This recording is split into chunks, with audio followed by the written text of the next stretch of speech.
Hey Buffs fans, another week. Buffs Film Room is back. I'm Trent Finnegan here with ScoBuff Sports. Today we're looking at CU versus Oregon State last weekend. Oregon State won the game 26-19. In my opinion, CU did a lot of little things wrong. I feel like if they were able to clean some of the stuff up, they would have had a chance to win. I could say that about all 5 of the Pac-12 losses for the Buffs this season. I feel like every game I just say, little things, gotta change this. They don't. They put themselves at a disadvantage alignment-wise, play calling-wise, play design-wise. It's just so many just tiny things that could be such an easy little fix, and they're not doing it. And they've lost 5 Pac-12 games. The bowl game chances are looking very grim, and they got to beat a very good Arizona team this week now if they want any chance of making a bowl game. Let's get into the clips from this week. Not a lot of good, a lot of bad. Let's see what we got. All right, first clip here. 3rd and 4. Buffs are at the 40-yard line. End of the half situations, you have to take advantage of points if you want to be able to beat these ranked teams. Now here you got Shedeur Sanders. He's going to have 2 options here.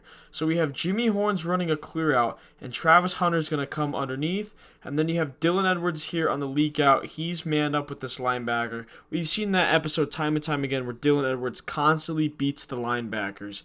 Travis Hunter also at the top of the screen. He's going to be open as well. So Shedeur Sanders here, he's going to have 2 options to get rid of this ball and keep this drive alive. However, you see here, Hunter's open, Edwards is open. Sanders' eyes just seem to be in no man's land, middle of the field, not really decisive. He could throw it either way and he'd have it right now.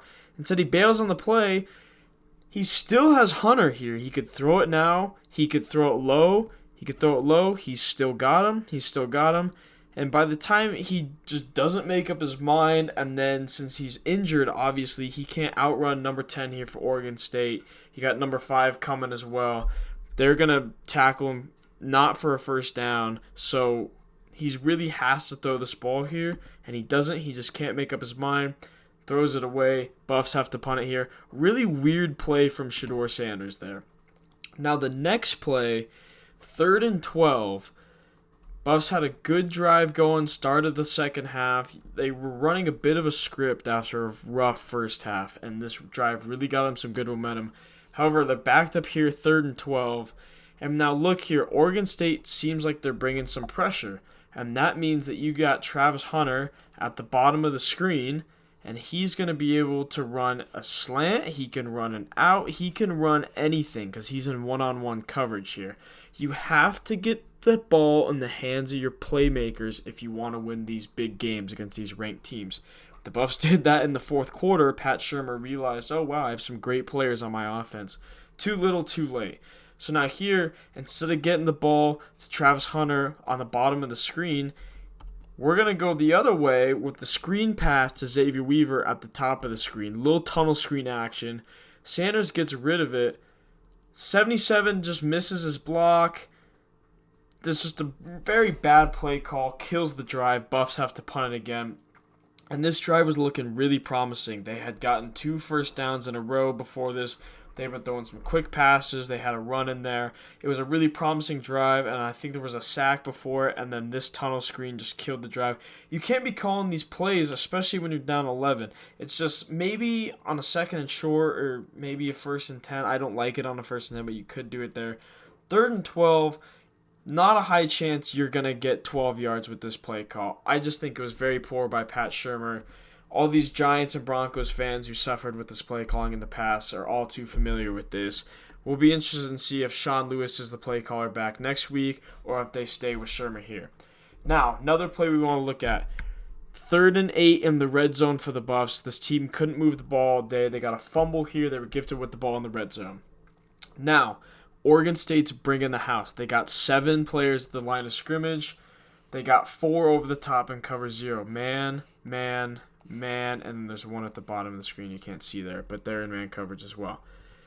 You need to have a hot call as a quarterback wide receiver. What I mean by hot call is something fast. If there's a gap, usually it's just going to be replacing the gap. So here, a hot call would be Jimmy Horn's just going to run a little slant inside. Shedeur needs to start making these calls, reading what the defense is giving him at the line of scrimmage. Also on the top of the screen, we're going to have Weaver's just going to run over the top, and Hunter's going to run an out route underneath him. So Shedeur Sanders knows he has a quick outlet if this blitz gets to him too fast. Because if the route to Horn at the bottom is covered, you'll see this linebacker is going to drop into this window. It's not going to let Sanders throw the ball. So Sanders needs to know, I have Travis Hunter on this out route. I need to get the ball to him ASAP, and I need to let him make a play. They only need 8 yards for a first down. Travis Hunter making plays all night long. Most likely he's going to be able to break one tackle and get the first down. Now you see here, he's looking. Horn's gone. He's looking down that way, but he sees that linebacker drop in that window. That's okay. Look at the top of the screen. Travis Hunter has all sorts of separation. Sanders has to flip his hips, turn, and just throw it. He knows this guy's going to be out there. Instead, he doesn't throw it. You see Hunter's open there. It's too late now. Another thing, look, line of scrimmage is the 17-yard line. Sanders goes back, ends up at the 38-yard line. He ran 21 yards behind the line of scrimmage. You just can't have that as a quarterback. You have to be able to stand tall, make that quick throw, take some contact. And he's going to roll out. He's going to hit Edwards. Edwards catches the ball 6 yards behind the line of scrimmage, and he makes a good effort here, but it ends up being 4th and 4. He just had no room to go. You got to be able to know where your quick outlets are going to be when a blitz is coming, and that play could have resulted in a first down, kept the drive alive, possibly been a touchdown, make it 7-7. We got a whole new ball game. Instead, kicking a field goal 7-3. Now, next play. Same look, or similar look, I should say.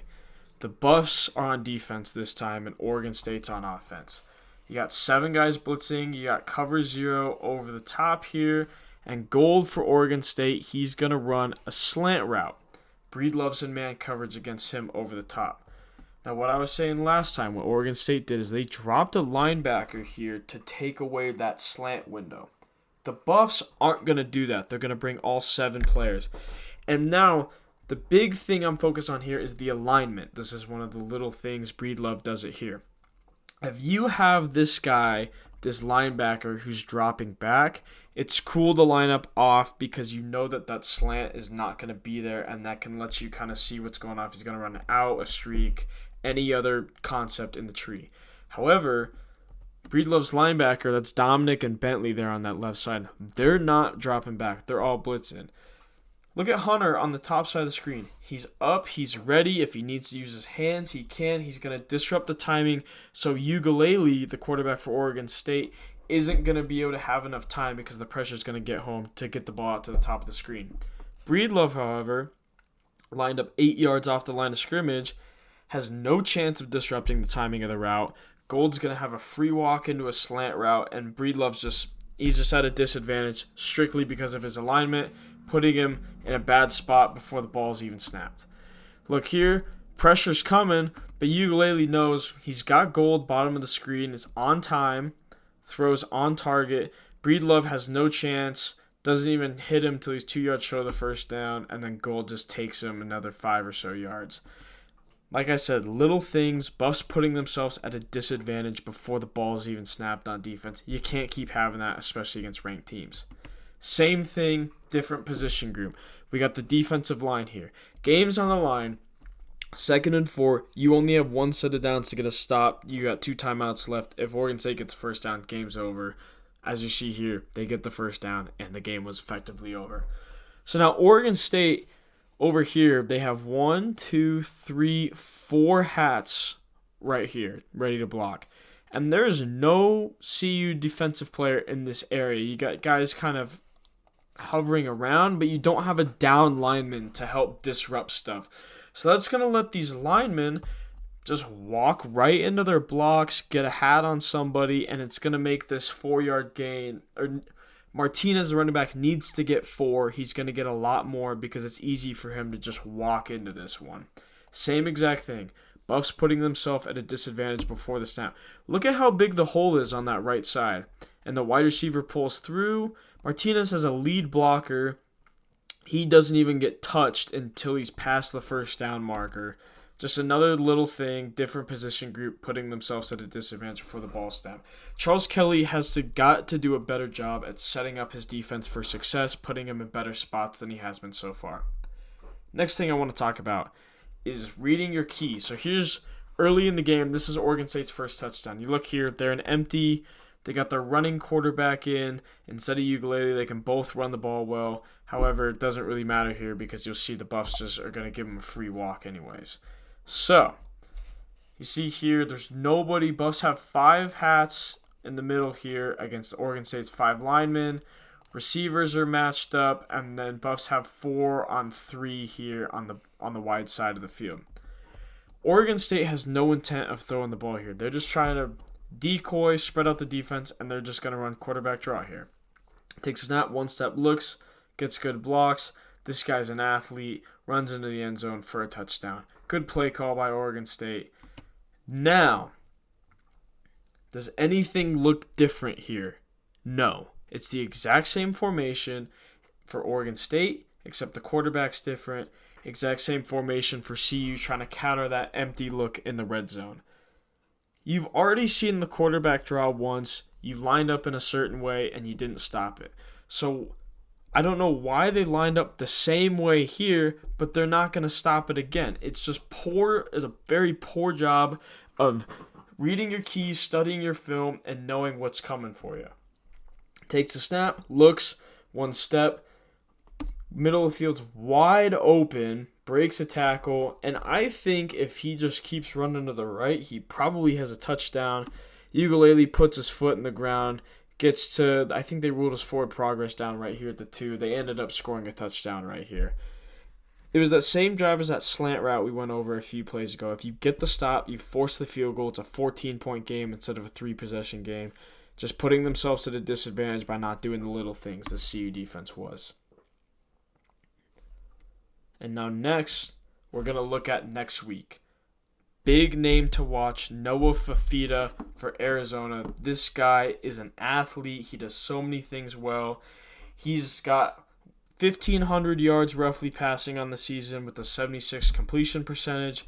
He makes plays with his feet outside the pocket.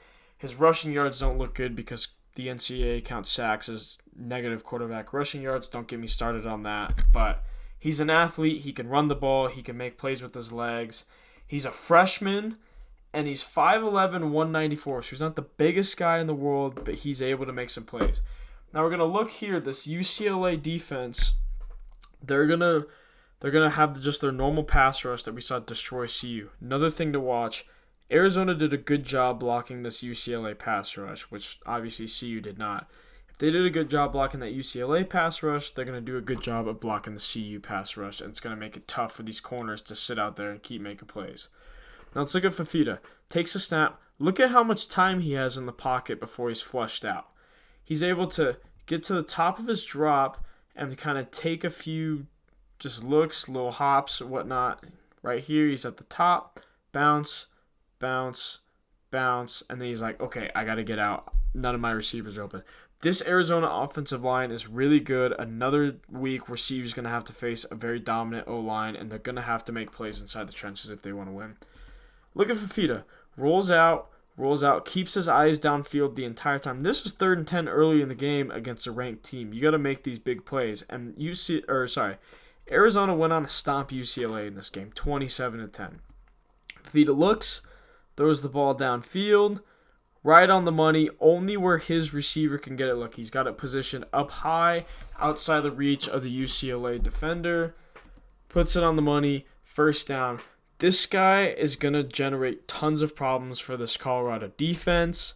I'm interested to see what their game plan is. If it's anything like it was last week, they're just going to keep putting themselves at a disadvantage time and time again, and they're going to get toasted by this guy. So it'll be interesting to watch. This offense is very talented. This is a very good Arizona team, and they need to be taken seriously. That's all we got for today.